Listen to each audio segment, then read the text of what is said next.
Halo rekan trader semua, jumpa lagi dengan saya Tommy Yu dari JS Expert Indonesia. Pada video kali ini saya akan membagikan bagian kedua dari cara pengisian SPT. Dan pada video kali ini khususnya saya akan membahas tentang bagaimana kita mengisi SPT khusus untuk nasabah di Mirai Sekuritas.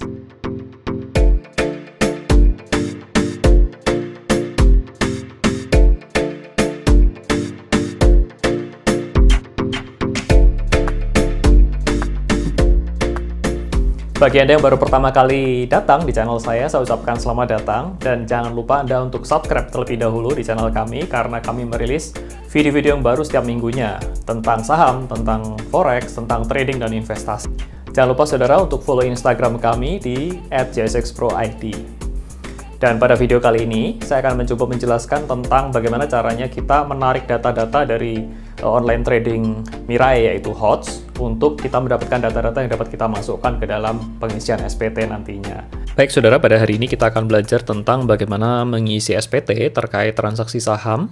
Baik, saya akan ulang sedikit tentang pelaporan SPT. Itu pada dasarnya ada 3 hal yang harus dilaporkan di dalam SPT tahunan. Yang pertama adalah pajak transaksi saham.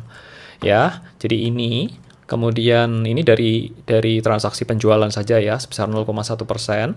Kemudian ada pajak dividen, ini sebesar 10% dari dividen yang dibayarkan. Kemudian yang terakhir adalah posisi cash dan saham pada tanggal 31 Desember. Saya sarankan Anda dapat melihat video saya yang pertama terlebih dahulu, supaya lebih dapat memahami konsep yang akan saya bagikan. Karena pada video kali ini lebih bersifat teknis daripada konsep, saudara. Baik, saya akan langsung mulai.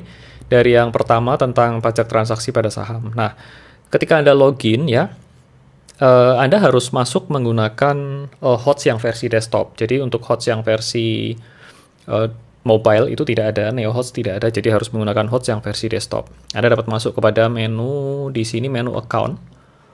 Menu account, kemudian Anda pilih dari Inquiry of Tax Report ya.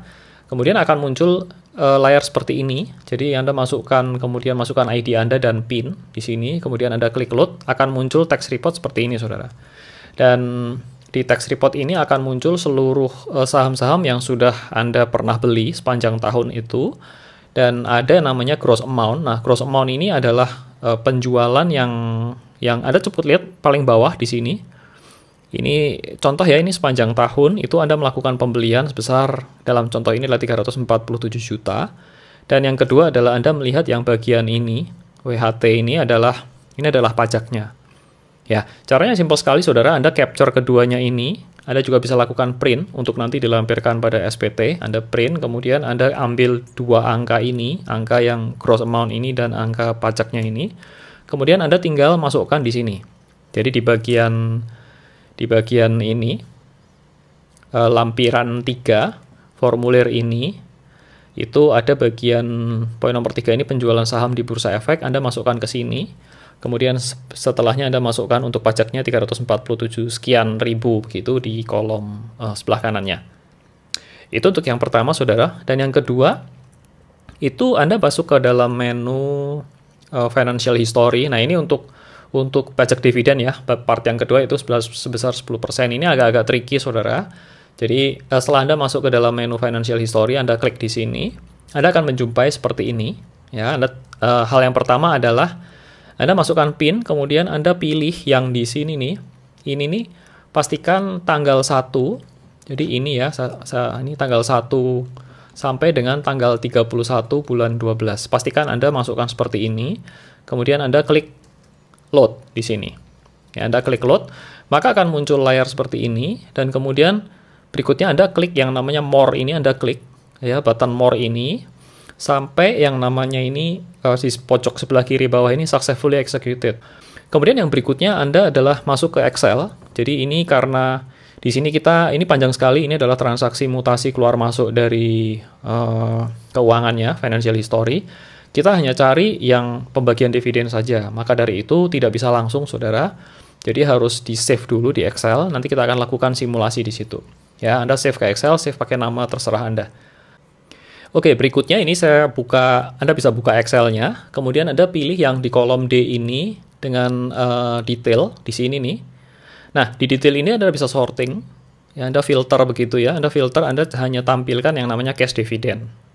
Oke, Anda masukkan cash dividend seperti ini dan akan muncul seperti ini ya saudara. Ini contoh di case-nya di tempat kita itu cash dividend munculnya seperti ini. Ini pembelian BRI dapat cash dividend sebesar sekian, BNGA, Wika, dan Pegas. Ini sebagai contoh saja. Dan amount-nya ini adalah dividen yang sudah dipotong pajak saudara. Nah sekarang kita harus mencari bilangan atau jumlah dividen yang sebelum dipotong pajak sebesar 10%. Caranya gimana? Saya akan ambil contoh seperti ini. Saya akan copy dulu di sini. Caranya dibalik, saudara. Saya akan coba paste ke sini ya. Ini saya kasih nama misalkan sahamnya apa. Kemudian ini adalah amount dividen. Kemudian ini saya akan kalikan.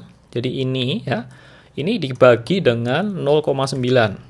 Jadi kalau sebelumnya dikali 0,9 karena dipotong pajak, ini kita balikkan angkanya dibagi 0,9.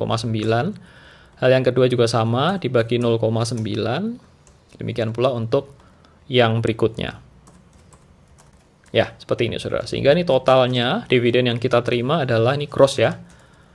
Itu sebesar 7,7 juta begitu. Nah, kemudian ini pajaknya dividen ini sebesar 10%.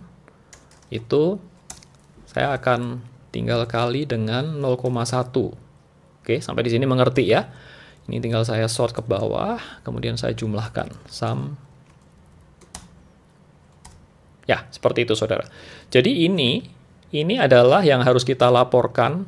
Baik saudara, dari hasil penghitungan Excel tadi, Anda masih, saya coba lampirkan di sini, di sebelah kanan atas, dan Anda bisa melihat masih pada lampiran yang ketiga, yaitu pada kolom nomor 14 di sini, dividen. Anda tinggal masukkan angka ini. Jadi angka 7,7 ini. Angka ini Anda masukkan ke sini, kemudian angka yang pajaknya itu Anda masukkan ke sini. Itu saja untuk pajak dividen. Baik, hal berikutnya yang perlu dilaporkan adalah cash and stock balance pada tanggal 31 Desember. Dan Anda dapat masuk sama pada menu My Account, kemudian masuk ke dalam 0302 yaitu Inquiry of Monthly Cash and Stock Balance. Maka setelah Anda klik, maka akan Anda muncul seperti ini saudara. Dan Anda simple sekali, Anda tinggal ambil angkanya. Yaitu yang pertama di sini adalah angka pada angka value saham Anda, yaitu sebesar ini. Dan kemudian angka cash Anda sebesar ini. Nah, ini adalah lampiran yang keempat, saudara. Lampiran 4 di sini, Anda masuk ke posisi yang namanya harta pada akhir tahun, itu cash dan saham. Jadi itu ada cash besar, kalau dalam hal ini adalah ini tulisannya kecil, saudara, ini sekitar 732.000, Anda tinggal ambil angkanya, dan di sini ini posisi sahamnya sekitar 41 sekian juta.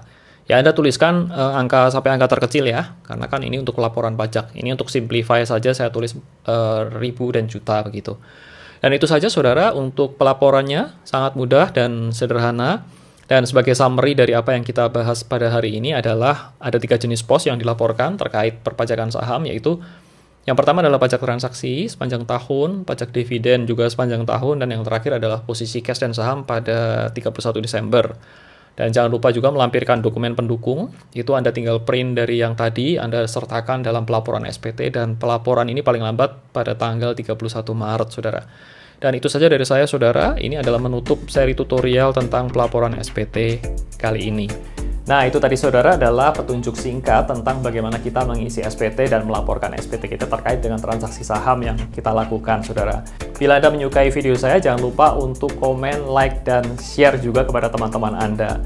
Dan pastikan juga jangan lupa untuk subscribe di channel ini, saudara. Terima kasih, saudara, sudah menonton video saya. Sampai jumpa di lain kesempatan, dan saya ucapkan salam sukses buat Anda dan cuan selalu.